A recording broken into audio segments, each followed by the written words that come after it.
Hayırlı gün, isəmsiz hürmetli kollegalar. Bugün Totar Informat Buğat üzerinde biz Oyaz Gilajev'nin 90 yıllığına bağışlangan şoralar turunda söyleşu için jıyıldık. Bizde bugün konakta Oyaz Gilajev'nin turmuş iptaşı Naqiyapa Gilajeva, onun ulu dramaturg Mansur Gilajev, Oyaz Gilajev'nin icadını öğrengen galim Milevşa Xabiddinova, hem Galaskar Kamal Teatrının edebi bölük jetekçisi Niyaz İğlamov. Hayırlı gün, isəmsiz muhterem konaklar. Hem birinci sözüne Naqiyapa sizge bilesi kile, Oyaz Gilajev'nin 90 yıllığı oңайынан nindi şaralar kütüle Tatarstanda rahimetigiz şu haqda söylegiz әлі.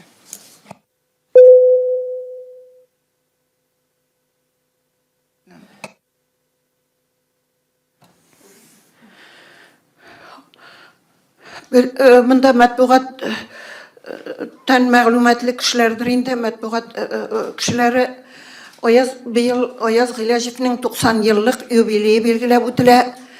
Oyaz Gilajев 28 yılının 17 январында дөньяга килгән. Гадәттә инде ул ел дәвамында 90 yıllık дип аталып үткәрелә. Ел башында туган булганга күрә biz инде аны шул гыйнварда уздырырга тырышып, шул тирәдә 90 yılлыгын башлап җип бергән идек.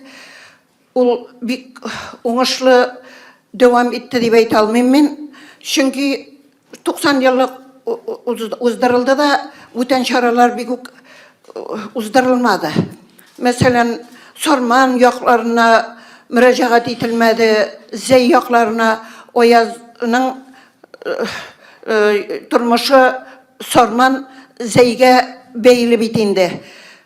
Оларда да шундый чаралар уздырылсын иде дигән теләгем бар. Шушы чараларны уздырган вакытта беренче итеп министерство Мәдәният министрлыгында Эльвира Камалова белән сөйләштек. Ул бик җитди карады бу эшкә. Ләкин ул вакытта акча мәсьәләләр хәл ителмәгәнгә күрә шушындый әзрәк тоткарлыклар килеп чыкты буга инде ул. Менә хәзер инде көз көне яңадан Oyaz Gilajev'ның 90 yılлыгын билгеләп үтү тантанасы башлана кебек тоела миңа. Уңышлы булсын, ярабби. Менә хәзер Оязның пьесаларыннан куелган спектакльләр декадасын уздыралар һәм төрле илләрдән Оязга бәйле чаралар уздырыла торган, китапларын чыгара торган илләрдән кунаклар киләсе дип беләм. Менә минем мәгълүматым шушы гына әле пока. Бүтәннәр, менә белгәннәр Нияз Игъламовлар, Миләүшә Хабутиновалар бу мәсьәләне күбрәк яктыртырлар. Мин алга таба сораулар да бирермен, тәкъдимнәр дә ясармын дип уйлыйм. Рәхмәт игътибарыгызга. Рәхмәт. Һәм менә бу чараларга килгәндә, шушы чараларны туплаганда, аларның асылын уйлаганда, Миләүшә ханым сорау сезгә булыр. Нәрсәгә игътибар итәргә кирәк дип уйладыгыз сез? Менә бүгенге кешеләргә файдалы булырдай, мәгънәле булырдай, нинди чаралар булырга тиеш дип уйладыгыз? Бу чараларны туплаганда без Нияз белән бергә өстәл янына утырган идек. Һәм бу Аяз абыйның фестивале җәй көннәрендә безнең үтәр дип өметләнгән идек. Ләкин бүгенге көнне барыбер безнең планнар тормышка ашты дип әйтә алабыз, шатланабыз, чөнки зур әзерлек барды. Һәм без инде Oyaz Gilajev'ны татар дөньясында яңгыраткан идек. Былтыр без Искәндәр абыйлар белән, Мансур абыйлар белән Мәскәүгә барып, Oyaz абыйны инде менә безнең Мәскәү кысаларында күрсәттек. Һәм бүген инде без үзебезнең алдыбызга шундый куйдык чараны уздырырга, Oyaz абыйны дөнья кысаларында күрсәтергә.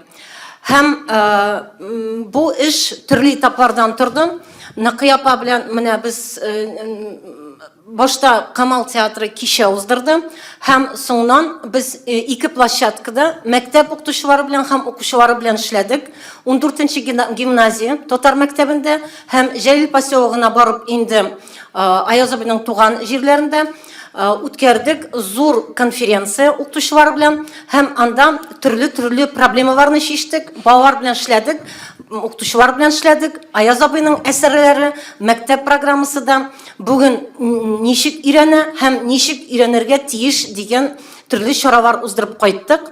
Һәм укытучылар арасында конкурс игълан иткән идек без, план конспектлары, дәресләр, төрле чаралар, балалар инде роликлар төшерделәр, үзләре укыган китапларга һәм алар программа кысаларына гына кермичә, төрле Аяз абыйның әсәрләрен укып, үзләренең фикерләрен менә бүгенге көн күзлегеннән балалар күрсәткәннәр иде. Шуннан без төрле җирләргә хотлар җибәрдек, эзләдек кешеләрне, кем Аяз абыйның тәрҗемәләрен укыган һәм үз фикерләрен туплаган. Һәм бу кешеләрне без таптык. Бер генә феноменаль әйбер, Аяз абыйның ярасы төрек телендә мартта гына чыккан иде. Һәм бүгенге көнне инде 8 фәнни мәкалә бар Төркиядә Аяз абыйның ярасына багышланган. Аяз абыйның укучысы бар икәнен менә бу факт ачык дәлилли. Һәм без бу кешеләрне Нияз белән менә бу конференция, фестиваль кысаларына чакырабыз дип үзебезгә сүз биргән идек. Һәм менә бу фәнни конференцияның форматын үзгәртергә булдык. Менә бу секциялар җыеп, төссез очраклы хәлдә генә язылган докладлар белән түгел, мәгълүмат тарату өчен без белгечләрне чакырырга булдык. Мәсәлән, тәрҗемәче площадкасын туплап, театр площадкасын туплап, кино площадкасын туплап, фәнни площадкасын туплап. Һәм бу концепция үзгәрсә дә, бүгенге көнне бездән тормады акчага, акча аркасында инде шелпәрәмә килде, майда уздырмады һәм футбол аркасында мин барыбер бу концепцияны саклап калырга тырыштым. Һәм бүгенге көнне башта безнең театраль декада бара, шуннан фәнни площадкада без инде бу эшне төгәллибез. Шуның өчен сүзне Ниязга бирергә кирәк, менә бу театраль декада турында. Театраль декаданың программасы күз алдында, менә журналистларга таратылгандыр. Бу программа ничек тупланды? Нинди принциплардан чыга? Аңарча мин бераз хәзер миңа инде безнең Илшат Латыйпов СМС-калар яза, менә Татьяна Валентиновна утыра. Бер-ике сүз мин урысча әйтермен алайса. Һәм ул минем концепциясеннән чыга, ничек минем концепция? Минем Аяз Гыйләҗевнең иҗатына карата мөнәсәбәттән чыга торган нәрсә. Чөнки татар былай да белә Аяз Гыйләҗев кем икәнен, менә хәзер минемчә аның менә бөтен дөнья күләмендә аның таныту чагы килә. Чөнки совет заманында, инде күчимен урысчага. Значит, прежде чем я расскажу о программе, это буквально 3 слова, я хотел бы объяснить, почему вообще мы начали с Милявшой, на Киёпой, с сыновьями Аяза Гилязова заниматься вот этим каким-то такой очень серьезной работой по популяризации, увековечению его творчества, его имени. Дело в том, что, вот, как мне кажется, я не хочу как бы ни на кого давить, но мне кажется, что вот у нас нет фигуры, не было фигуры в 60-е, 70-е, 80-е годы, такой, какие вот фигуры были в других братских народах, там Кайсен Кулеев, там Мустай Карим или кто-то. Мне кажется, вполне мог претендовать и должен был претендовать на эту роль Аяз Гилязов, потому что все равно, какие бы хорошие не были писатели, прозаики там рядом с ним, вровень с ним, мне кажется, очень сложно кого-то поставить из его современников. Но, к сожалению, он сидел в лагере, на нем все равно в советские времена вот это пятно лежало, и было очень тяжело. И, в общем, хотя издавались его переводы на русский язык, тем не менее, все это с гораздо большим трудом проходило, чем, так уж сложилась история. Мне кажется, сегодня приходит время как раз-таки Аяза Гилязова для популяризации его, для его, как сказать, для расширения его аудитории на весь мир, поскольку и стараниями Милявши Хабудинова и ряда других активистов, но в первую очередь ее, при поддержке семьи, при поддержке все-таки нашего государства, Татарстана, выходят переводы на венгерский язык, на турецкий язык, на русский язык. Все это, мало того, все это допечатываются тиражи. В Венгрии вышел роман, да, его вот этот документальный, Ягизбердуга. Давайте помолимся. Я, наверное, по-венгерски не смогу сказать как, но вышел тираж. Раскупили, допечатали. Вот 8 статей, сейчас сказала Милявша, появилось на очередной. А это Фатых Кутлу, такой писатель, журналист турецкий. Он уже не первое произведение Аяза Гилязова на турецкий язык То есть, понимаете, 8 статей появилось об этой книге. То есть он для них современник, понимаете? Для них он только сейчас открываемое имя. Так бывало в истории литературы не раз, когда, например, там Роберта Музиля открыли после войны, там, или, ну, там, массу я могу имен привести. Мне кажется, что это тоже очень знаковое, значимое для нас имя Аяз Гилязов. И вообще, когда мы все это придумали с Мирошой, мы-то вообще думали о таком большом фестивале искусств.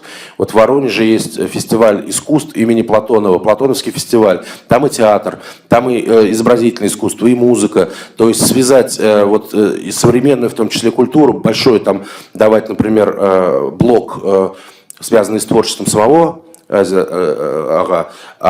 И часть давать как бы его последователей, продолжателей, людей, которые движутся в его же направлении, молодых, чтобы связать вчера, сегодня, завтра. Вот такая мечта, я думаю, что это... И вообще хотелось бы, чтобы это продолжалось хотя бы там раз в 2 года, вот такие декады Аяза Гилязова, чтобы они собирали интеллектуалов татарских и из других областей, приезжали люди из Турции, из Венгрии, из Германии, я уверен, будут.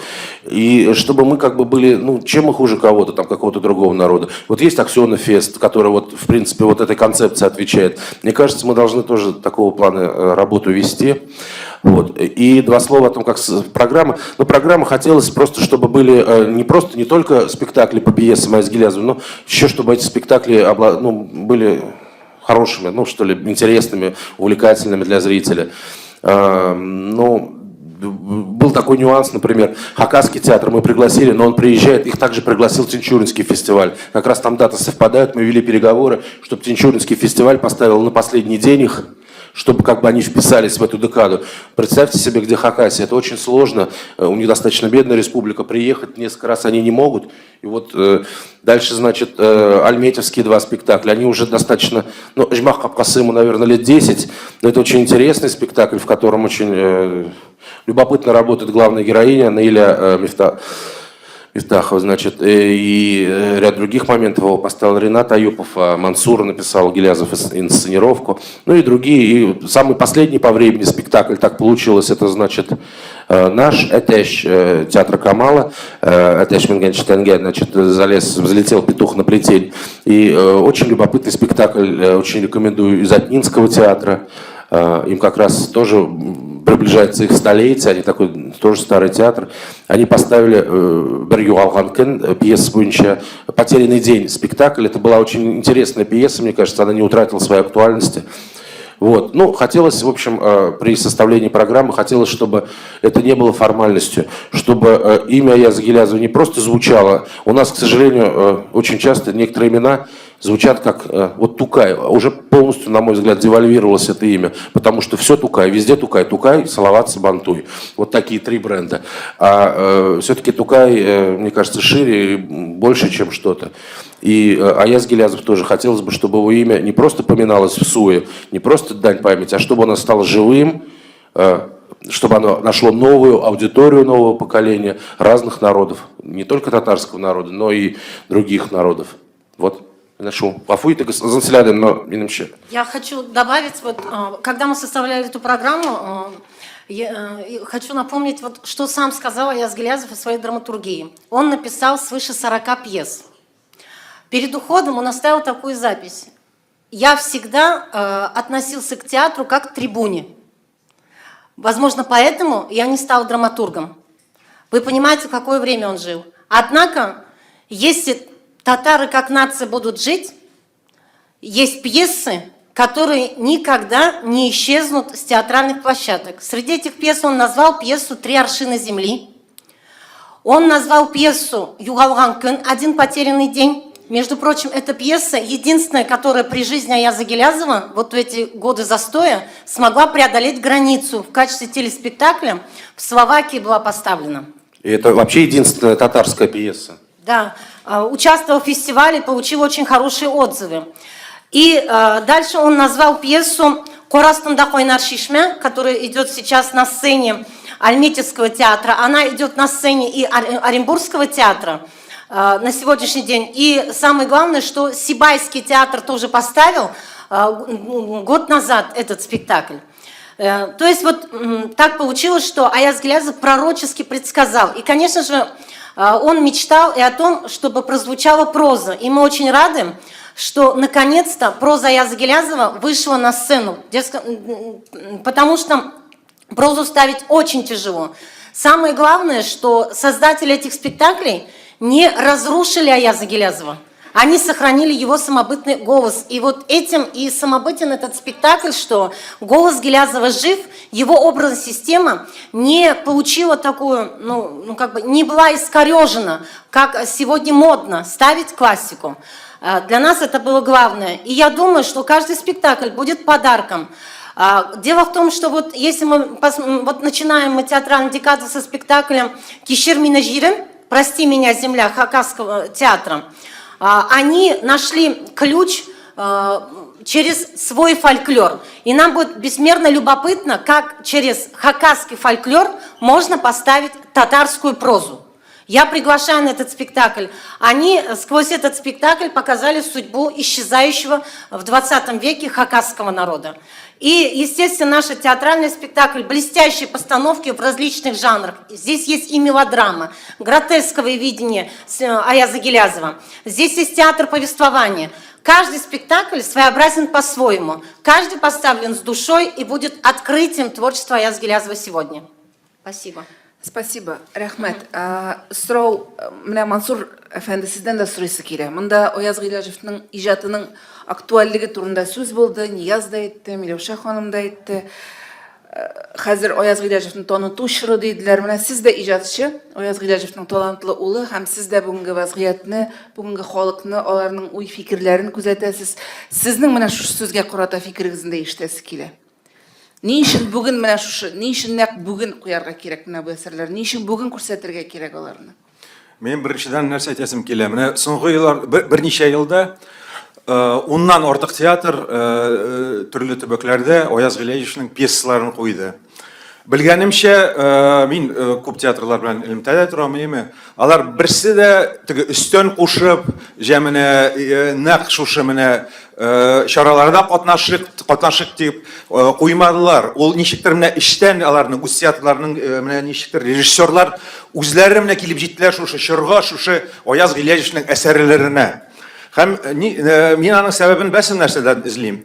Бу бит гаҗәеп күренеш. Без хәзер Ояз Гилязовка классик кебек карыйбыз. Ә сез күз алдына китерегез менә 60-нчы, 70-нчы елларны, Ояз Гилязов иҗат иткән елларны. Ул вакытта ул татар драматургиясының авангардында булган. Чөнки ул эзләнгән, ул татар театры өчен, татар драматургиясе өчен бу бик табигый нәрсә. Чөнки татар театры бик яшь, әллә ни нигездә булмаган, бер йөздә ул вакытта бит ничә ел гына булган театрга. 50 елдан артык. Шуңа күрә Ояз Гилязов эзләгән татар драматургиясының юлын. Шуңа күрә аның бик күп әсәрләре татар жанрында, татар драматургиясе жанрында язылса да, ул эзләнгән. Мәсәлән, Өч аршын җир, ул борынгы греклар мифология жанрында язырга тырышкан. Бер югалган көн инде ул бөтенләй икенче жанрда, ул Европа театрына күбрәк тартылган. Анаранда алынган темалар, мәсәлән, ялгызлык темасы. Ул бик сирәк күтәрелә торган тема татар әдәбиятында һәм сәнгатьтә. Шуңа күрә менә Ояз Гилязов үз вакытында бик шундый алдынгы кеше булган. Шуңа күрә менә бу зур күренеш минемчә. Менә шуны ачыкларга хәзер менә күрергә, аңларга кирәк. Менә нәрсә кирәк менә бу фестиваль, мин уйлыйм, ул кирәк Ояз Гилязовка да кирәк түгел, ул бәлки безгә дә алай нык кирәк түгелдер, ул бик кирәк яшьләргә. Менә хәзер беренче адым ясый торган сәнгатьчеләргә, әдәбиятчыларга, драматургларга, алар күрсеннәр, менә ничек язырга була, ничек тарихта калырга була, ничек нинди чаралар күренә икән кеше бу дөньядан киткәннән соң. Менә бу минемчә бик зур күренеш. Мин Ояз Гилязов белән бик нык горурланам һәм бик хуплыйм менә шушы чараларны. Рәхмәт. Рәхмәт. Монда әйтергә кирәк, Мансур абый 2 спектакльнең сценаристы буларак монда катнаша, чөнки Яра спектакльнең сценарийын, менә бу проза повестенең сценарий авторы ул, һәм Җома капкасы Врата рая ул безнең Җомга көн кич белән повесте нигезендә туган әсәр. Һәм инде Бибинур киносының сценарий авторы да. Менә бу әйберне әйтәсем килә. Рәхмәт. Хөрмәтле коллегалар, хәзер сезнең сорауларга күчик. Рәхим итегез, сорауларыгыз булса, кулыгызны күтәрегез һәм сезгә сүз бирербез. Сөембикә журналы.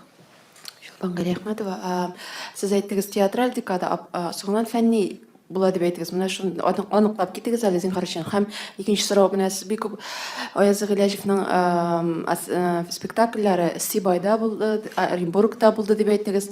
Алар нишләп катнаша алмады монда? Бер әсәр буенча куелган спектакльләр без курыктык, тамашачы килмәс дип бер исемле спектакльне куярга беренчедән, икенчедән сыйфат ягыннан. Сибай театры ул бик алдангы театр түгел.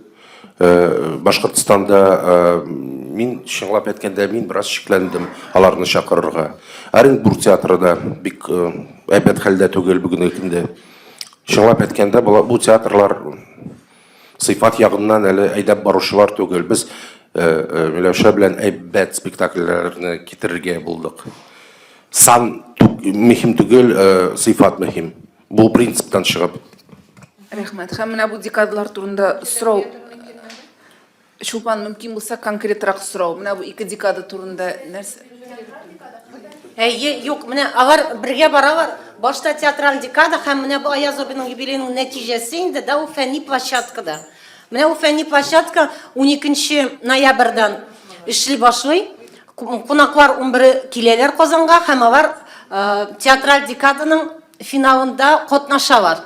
11 ноябрьдә әтәч менгән читәнгә спектакль бул Камал театрына. Соңнан 12 ноябрьдә безнең була пленар утырыш. Милли әдәбиятлар бүгенге көн темасында без монда 3 спикер чыгыш ясарга тиеш. Без нинди кунакларны бер төкләп чакырдык. Акчага карап инде килә безгә кунакка Аяз абыйның дусты 3нче тапыр Арпад Галготсы. 6 ноябрьдән 90 елыгы киләм диде һәм менә монда Аязның да юбилейында катнашам диде. Һәм аның белән бергә килә Ялан Пинтер. Ул ГУЛАГ фондының җитәкчесе һәм ул килә чыгышында ул Аяз абыйның китабын ничек венгрлар кабул иткән турында сөйли һәм аның кулында бар хатирәләр. Чөнки менә без белмибез үзебезнең тарихыбызны. Аяз Гыйләҗев белән Александр Солженицын бер лагерьда булганнар, ләкин күрешмәгәннәр. Төрле менә чаралар язмыш шулай ул. Һәм Ялан Пинтерның кулында бар бер венгрның хатирәсе Александр Солженицын турында. Һәм ул аны монда яңгыратам дип безгә сүз биргән иде. Шуннан безгә килә Германиядән менә ул тәрҗемәнең менә әһәмияте нәрсәдә икәнен дәлили торган факт. Килә безгә түрколог Марк Кирхнер. Ул Аяз Гыйләҗевне рус телендә укымаган, татар телендә укымаган. Ул Аяз Гыйләҗевнең 3 аршын җирен түрек телендә укыган һәм үзенең фикерен язып калдырган. Без аны таптык һәм ул монда килеп татар телендә чыгыш ясый. Аяз Гыйләҗевнең 3 аршын җире татар әдәбиятының бөек әсәре дигән темага чыгыш ясарга җыена. Килә безнең яңга Яханес Гуида Хаусман, ул тарихчы. Ул ГУЛАГ темасы, ГУЛАГ балалары, ГУЛАГ узниклары турында чыгыш ясарга тиеш һәм Аяз Гыйләҗевнең Егез бырдыгы романына да тукталыр дип көтәбез. Андары Төркиядән безнең бик күп кунаклар көткән идек, ләкин менә бу тендер аркасында конференция 3 тапкыр датасы күчерелеп барды һәм декаданың даталары.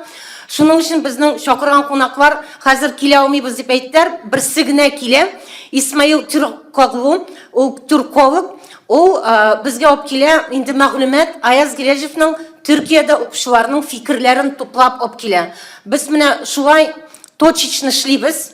Төрле докладлардан сайлап, үзебезгә менә әһәмиятле материалны гына чакырабыз, чөнки бәлки укучыларыбыз бүген Аяз Гыйләҗевнең китапларын укымаган укучыларыбыз дөньяда Аяз Гыйләҗевнең ничек таныганын күреп, бәлки алар укый башларлар безнең тәрҗемәләрне, татар телендә Аяз абыйның китапларын дип ышанабыз. Андары Россия күләмендә безгә киләләр. Хакасиядан Нина Семеновна Майнагашева. Біз тәржімелер гына тусын деп тырышмайбыз. Бұл тәржімелер әлі фәнни площадкаларда яңғырасын деп тырышабыз. Шуның үшін башта біздің Татарика журналында шықты Карамашеваның мақале тәржімелер турында. Хәзер мына Нина Семеновна Майнагашева келе доклад белән Аяз Гиләҗевнең «Өч аршын җире Хакас сәхнәсендә» дигән темага доклад әзерләп килә. Келесі бірден Түмен университетінен Алишина Ханиса Шавдатовна ол Аяз Гиләжев һәм Сібір татарлары темасына алып келе мәгълүмат. Андары біз бір ел эшләдек Удмурт институтында эшли торган Арзамасов Алексей Андреевич белән ол Аяз абыйны 3 телдә укыды. Ягез Бурдагасын венгр, татар, рус телендә һәм Аяз Гиләжев роман «Давайте помолимся» в 3 измерениях, то есть тәрҗемәне анализлап килә. Һәм Мәскәүдән көтәбез Мухаммадиев Ринат абыйны, ул Аяз абый һәм безнең Татар Язучылар союзында аның эшчәнлеген ача торган доклад белән килә. Һәм әле тагы төрле белгечләр инде докладларын җибәрдек. Мин спикерларны яңгыраттым, чөнки беренче көнне безнең пленар заседание була һәм энциклопедия институтында biz уздырабыз ГУЛАГ площадкасы темасында biz чакырабыз безнең белгечләрне һәм анда катнашалар консульстволар, Венгрия консульствосы һәм Казахстан консульствосы вәкилләре. Без анда Егиз Бурдага турында сөйләшәбез һәм Арпад Галготсының хикәясенең презентациясе була. Без менә рәхмәтлебен Татар-информга, чөнки Аяз Гиләҗевнең туган көнендә сез беренче буларак бу хикәяне татар телендә яңгыраттыгыз.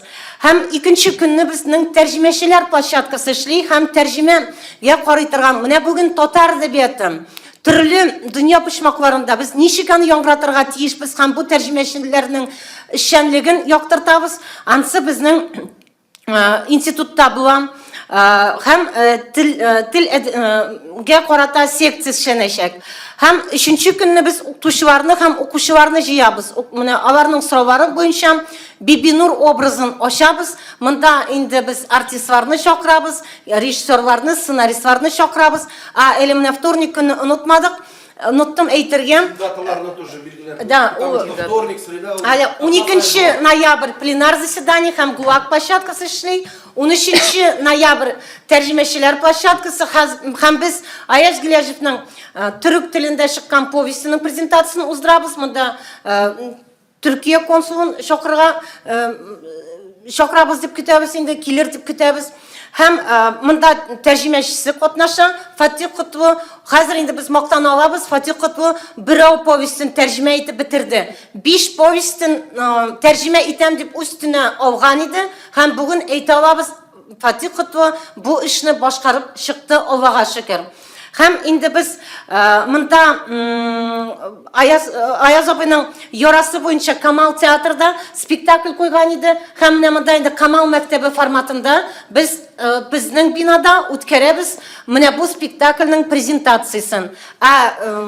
14 укытучылар янында біз Ахтам Зарипов, ул беренче телеспектакль чыгарган режиссер, Җомга көн кич белән дигән спектакль чыгарды. Һәм чакырабыз Мансур абыйны, ул сценарист, 2 әйбернең Бибинур кинофильмның сценарий авторы һәм Оҗмах капкасы һәм Әлмәт артисткасын чакырга җыйнабыз. Ул инде менә Нияз әйтте, Бибинурны, яшь Бибинурны һәм карт Бибинурны уйнаган артистка ничек ул менә бу образның миллилеген саклап буламы сәхнәдә, кинода, менә бу турыда укытучылар белән, укучылар белән, артистлар белән, язучылар белән сөйләшәбез. Һәм Аяз абыйның образы әдәбиятта дигән темага язучылар белән очрашу уздырабыз. Рәхмәт. Рәхмәт. Тагын сорауларыгыз? Рузилә Мөхәммәтова, Татар-информ.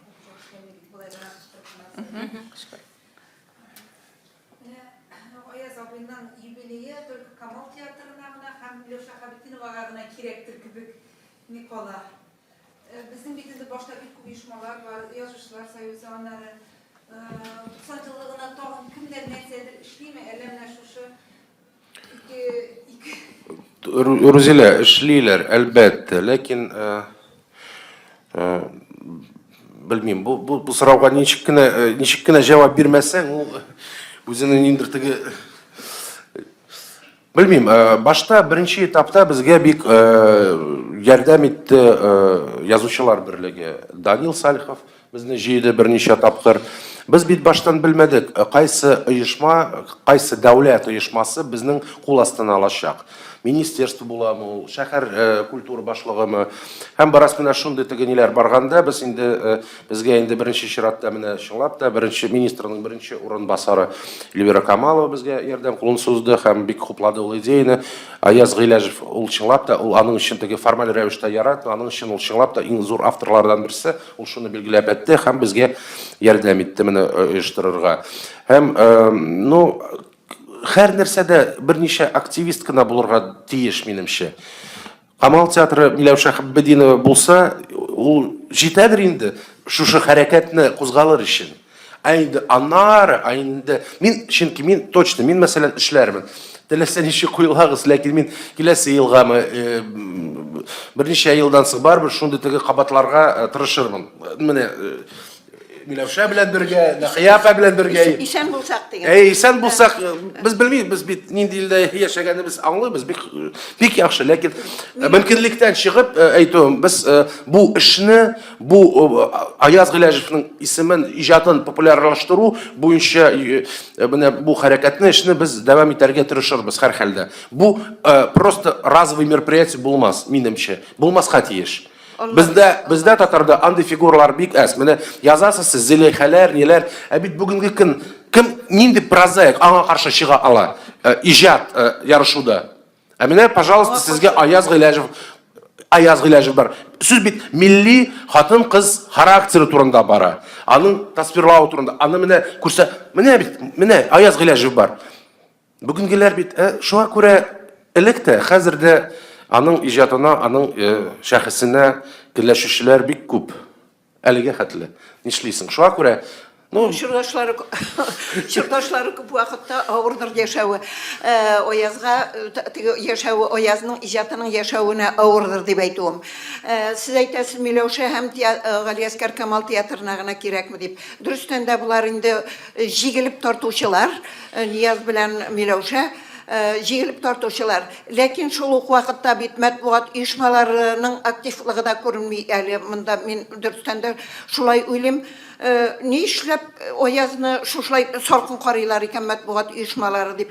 Беренчедән теге 90 еллык уңае белән телевизор килгән, менә шу 90 еллыгы уздырыла дип Галиәскәр Камал театрына килде дә, телевидение күренде дә, юк булды.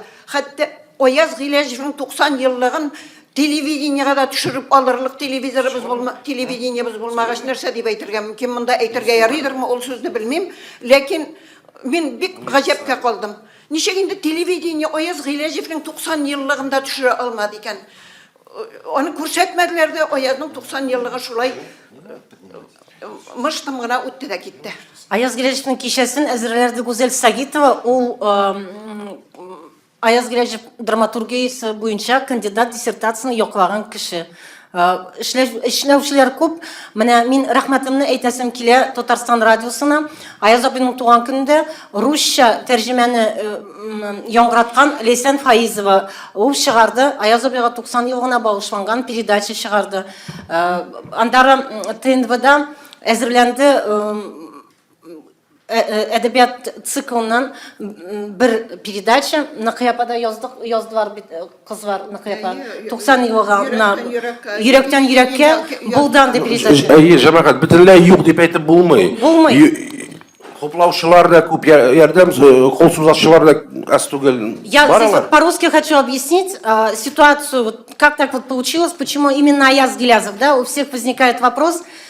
Вот у нас очень болезненно прошел процесс объединения университета и пединститута. И я запомнила встречу первую с ректором Ильшатом Рафкатовичем Гафуровым.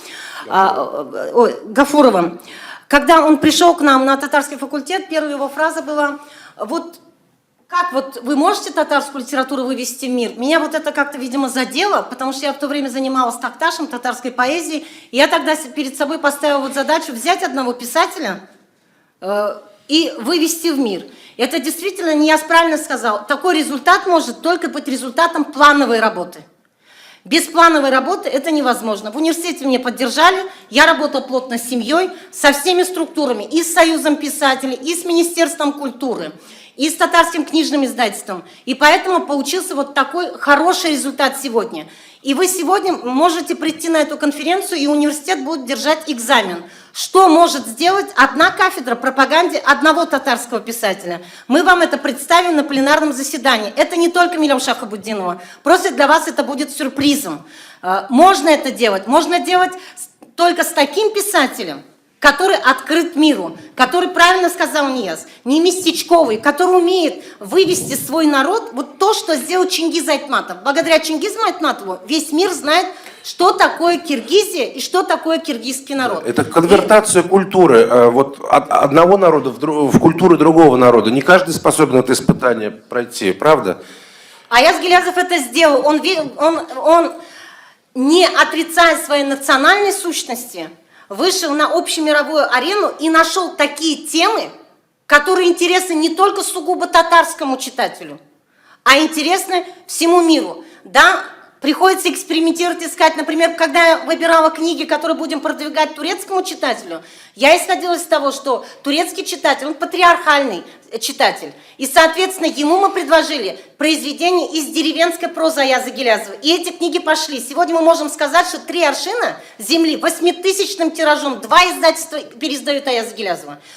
Жимокон Кишпилен в пятницу вечером 3-тысячным тиражом эта книга издается. Сейчас издана Яра, лежит уже в издательстве книга «Весенние караваны». Это только турецкий читатель. Мы попробовали сейчас венгерскую почву, как мы попробовали на зубок европейского читателя. Пошло, книга теперь в электронном виде продается в Венгрии. Понимаете, здесь, к сожалению, не было государственной поддержки. Это труд только одного человека, Фатих Кутлу, и его предприимчивость. А здесь уже на венгерской почве это помог фонд ГУЛАГа, Иланта Пинтер и венгерское государство. И готовится вот сюрприз, опять значение переводов, как вот эта деятельность имеет такой синергетический эффект. Турецкий перевод «Три аршина земли» сегодня переведен на английский язык. И нам стало известно, что один из канадских писателей редактирует эту рукопись. Снова возникает вопрос, кто на какие деньги должен издавать этот перевод? Степень участия государства. Можно работать планово и не замыкать творчество татарского писателя только в рамки татарской деревни, в рамки только Казани. Мы должны видеть так, как видели в начале 20 века татарской литературы веда. Джамал Валиди, Галимжан Нигмати, они в учебниках татарскую литературу видели в границах мира.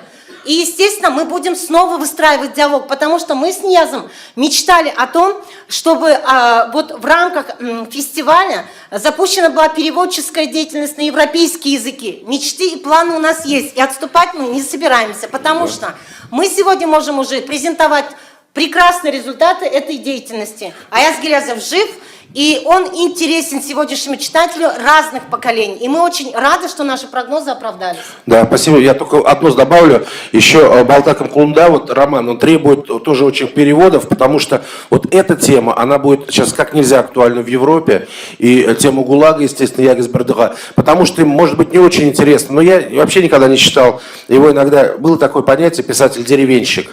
Это касалось в первую очередь русских, там Василий Белов, Солоухин, ну вот до такого плана, Абрамов, там Астафьев частично.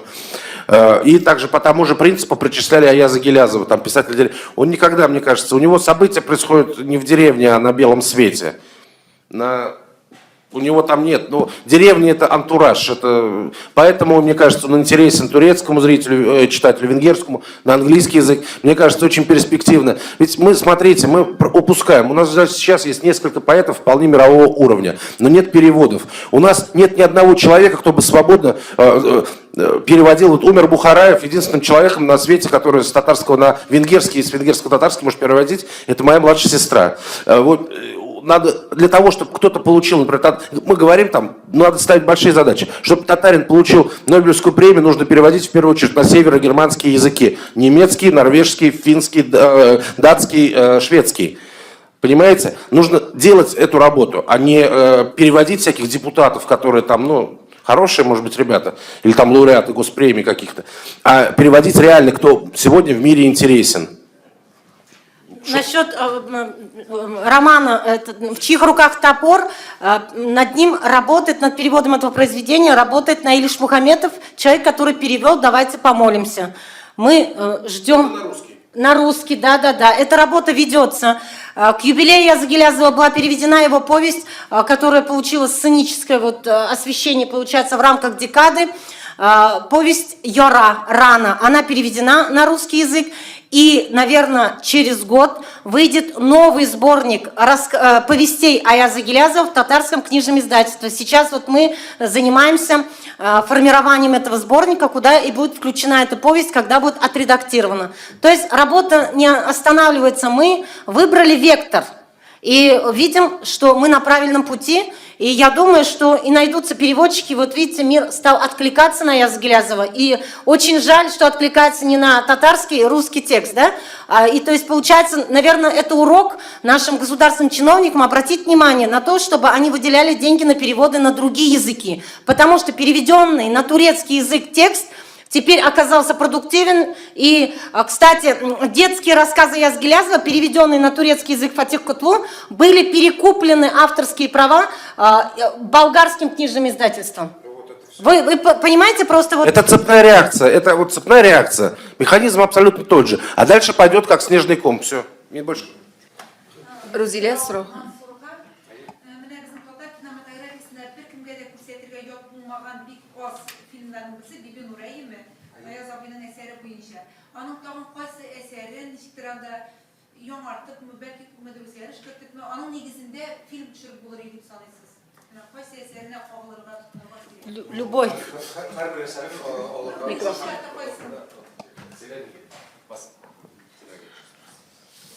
Аяз Гилязовның менә кайсы әсәрләре сәхнәдә тормыш күргән, аларны барысын да кинода күрсәтергә, гәүдәләнергә була, минемчә, менә шулай. Беренче чиратта инде Очаршын җир.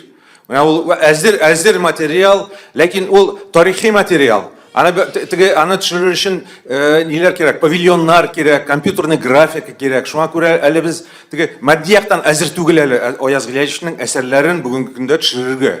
Чөнки аның сугыш турында, авыл турында менә сез күз алдына китерегез, менә бүгенге авылда име сугыш елларын, менә 60-нчы елларны төшереп булмый, чөнки ул вакытта газ юк иде.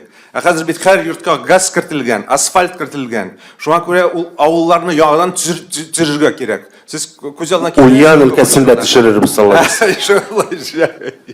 Шундый авыл бетмәде әле Русиядә. Әле минемчә менә ул көн килеп җитмәгән. Менә 5-10 ел элек бит менә шул кадәр киң куелмый иде әле Аяз Гилязов театрларда, әйме? Менә хәзер килеп җитте шундый чор. Безнең өчен ул бер яктан көтелмәгән чор. Мин шулай көтмәгән идем, бүгенге көндә бер 15 театрда Аяз Гилязовның әсәрләре бар, әйме? Бу бит гаҗәеп күренеш. Бу дөресен әйткәндә Аяз Гилязовның хыялы иде. Килеп җитер бер көн Ягез бер догасы киноны сорап торайын да аның. Ягез бер дога нинди әсәр любой прозасыннан кино эшләп булырлык бит инде аның. Конечно. Юк. Менә мәсәлән Фәрит Бикшәнтәев әтәчне алганда куелышка, ул вообще не то что белмәгән, искә алмаган 90 еллыгы якыная дип, просто аңа ошады ул әсәр. Ул күптән җиридер, бер 5 ел җири. Нәрсә куйым, Аяз абыйны куясы килә. Но говорит прозаны. Именно прозаны. Аның күптәнге хыял ул аны эшләде үзе. Монда бер нинди безнең театрда Аллаһка шөкер андый гадәт бөтенләй юк. Менә датага нәрсәдер куярга. Ул датский спектакльләр, алар обычно монда ихлас күңелдә куелган. Ул туры килде 90 еллыгына, пожалуйста, шул гына. Ул чынлап та запрос театра. Ул нидән генә драматургия белән бәйле түгел. Һәм Татар бетмәсен, татар исән сау булса, Аяз Гилязов мәңге яшәячәк, Аллаһ бирса. Аязның үзенең әйткән сүзе, карчык, мин үлмәячәкмен, әгәр татар булса, мин һәр вакыт исән булачакмын диде. Рәхмәт Нәкыйб. Менә бик кызык Аяз абыйның әсәре бар, Комыш бармак, көмеш тырнак. сугыш темасына язылган, 69 елда язылган әсәр, һәм ул аны Майя Ганина рус теленә дә тәрҗемә итте. Люблю тебя, моя нежная. 2 тираж белән сатылган 72 елдагы әсәр, һәм онытылган иде ул, аны чыгартырмадылар монда, милиционерлар чыгарттырмадылар. Чөнки бу әсәрнең иштәлеген, бөеклеген алар аңлап бетермәгәннәр. Аяз абый татарга хыянәт ясый дип уйладылар да, бу әсәргә юл күрсәтмәделәр. Андары Аяз абыйның бар кылдан нәзик, кылыштан үткән, без дә бу язылып бетмәгән романның 2 вариантын бүгенге көнне инде бастырдык, һәм ул бик кызык, чөнки монда Аяз абый бу әсәрне язганда, мин Достоевскийның менә бар аның Братья Карамазовы дигән әсәр, менә шул модельгә таянып, ул татарның 20-нчы гасырда язмышын Миләш Агафуй, сүзне бүлим, просто әйтмичә булмый. Мин үзем ишеттем Аяз абыйдан, татар язучы булыр, прозаик. Ул 2 авторны обязательно укырга тиеш. Достоевскийны һәм Хемингуэйны. Шулай әйткәне. Минчә һәм менә бит нинди дөнья киңлеге. Ул бит татарга хыянат итү турында сүз бармый, татарны укымаска. Просто бездә бик җирле авторлар буа барлык. А менә чын менә дөнья, ну все. Ояз Гилязова была полка, давайте присоединяюсь к князю Игламову. Книги, да, которые любил Ояз Гилязов и которые были для него ориентиром. Вот на этой полке стоял Ремарк, Хемингуэй, Бернард Шоу. Получается, из татарских писателей на эту полку попал Тукай, Амирхан Иники. Равиль Файзулин то попадал на эту полку, то убирал его с этой полки. То есть это была полка воспитательной арены для татарских писателей-современников. Все мечтали, чтобы на полке Аяза Гилязова оказалась его книга. Просто вот понимаете, он никогда не замыкался. Из русских писателей, любимые его писателем были Федор Михайлович Достоевский, Антон Павлович Чехов, драматургии. Просто вот какой-то писатель. Неплохой выбор.